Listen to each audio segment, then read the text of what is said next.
کوئی اگر لیڈر جب بنتا ہے تو وہ لیڈر تب بنتا ہے جب لوگ اس کی عزت کرتے ہیں۔ کوئی اپنی ڈنڈے سے عزت نہیں کروا سکتا۔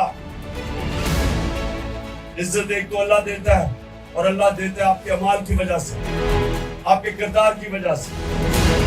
تو عزت اگر آپ نے کمانی ہے تو نبی صلی اللہ علیہ وسلم کے راستے پہ چلو، اور ان کی جو دو صلاحیتیں تھیں نبوت سے پہلے، صادق اور امین، سچا اور انصاف کرنے والا۔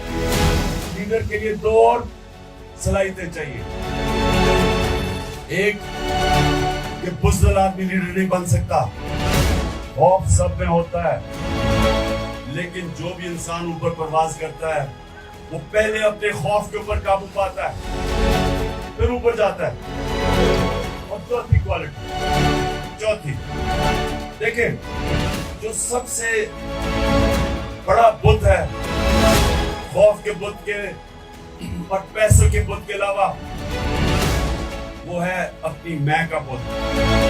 انسان اپنی میں کو قابو نہیں پاتا، وہ اپنی میں کی پوجا کرنی شروع کر دیتا ہے۔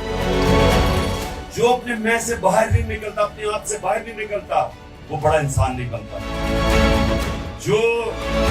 جس کی سوچ اپنے سے بڑی نہیں ہے وہ لیڈر نہیں بن سکتا۔